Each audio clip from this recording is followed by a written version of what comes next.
wabarakatuh.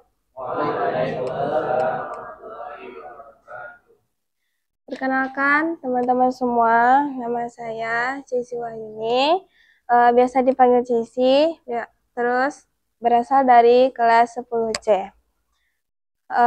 Sebelum mulai kampanye, saya akan mukadimah terlebih dahulu. Bismillahirrahmanirrahim.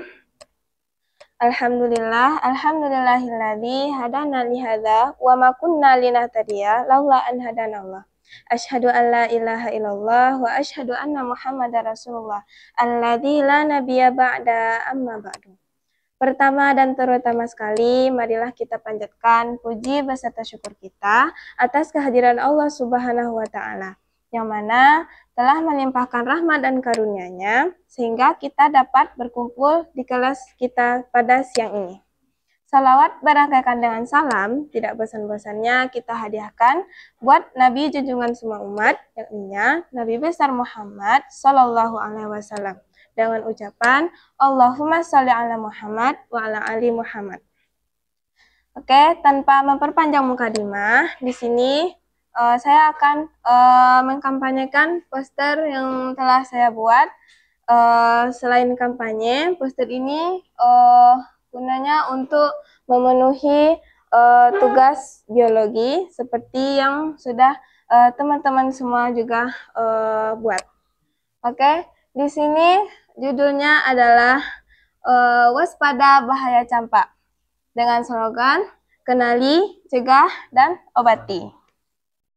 Oke, di sini pengertian campak. Apa itu penyakit campak? Penyakit campak adalah penyakit menular yang disebabkan oleh virus measles. Penyakit ini termasuk salah satu infeksi yang sangat mudah menular melalui batuk, melalui udara atau percikan ludah saat penderita batuk dan bersin. Selain itu, kita dapat mengetahui gejala-gejala campak agar kalau kita tidak tahu gejala-gejalanya, takutnya nanti kalau kita terinfeksi, waktu kita bersosialisasi dengan orang lain, takutnya orang juga terinfeksi.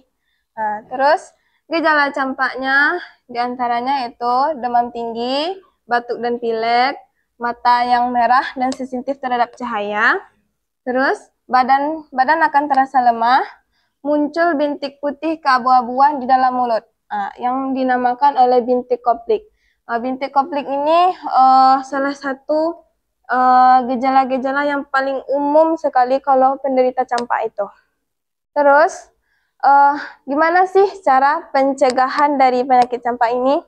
Yang pertama itu yang paling kalau bisa wajib ya. Yang pertama itu imunisasi campak, agar walaupun misalnya kita udah imunisasi, tapi kita masih terkena campak gitu kan. Bedanya orang yang udah imunisasi sama yang nggak imunisasi campak itu, kalau kita udah imunisasi, terkena campak kita kan, itu tuh penyakitnya tuh akan cepat sembuhnya dibanding orang-orang yang tidak imunisasi sama sekali. Jadi imunisasi campak ini sangat berguna bagi kita ya. Terus kita harus jaga kebersihan diri, konsumsi makan yang bergizi biar imun kita tuh kuat. Jadi kita tuh tidak mudah terserang penyakit. Terus hindari kontak dengan penderita, gunakan masker saat perlu. Karena campak ini menular, jadi kalau kita tahu ada teman kita yang kena campak nih, kalau bisa janganlah terlalu dekat nanti ya, takutnya nanti kita juga tertular nanti kan. Terus siapa yang rentan terkena campak? Yaitu nih yang paling utama, anak-anak tanpa imunisasi.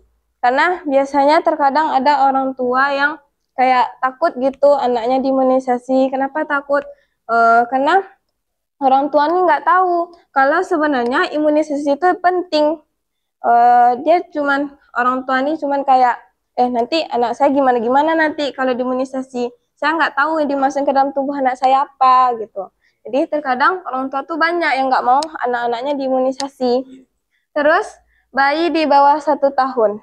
Kenapa bayi di bawah 1 tahun? Karena bayi itu kan masih dalam proses pertumbuhan gitu kan. Jadi suhu tubuhnya ini masih lemah lah gitu imunnya. Itu makanya bayi itu rentan sekali terkena campak. Terus orang dengan imun lemah, seperti yang udah saya katakan tadi, misalnya kalau imun kita lemah, sebaiknya kita tuh diimunisasi. Kita harus makan makanan bergizi. Kita tahu imun kita lemah, tapi kita masih malas untuk memberi asupan buat tubuh kita. Jadi kalau kita masih malas, nanti kita rentan terkena campak ini. Terus apa sih dalilnya tentang untuk menjaga kesehatan kita gitu? Dalilnya itu, apabila kamu mendengar wabah di suatu negeri, maka janganlah kamu memasukinya.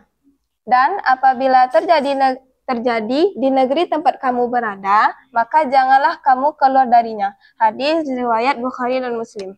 Kenapa dikatakan begitu? Soalnya rata-rata penyakit ini kan menular semua kan.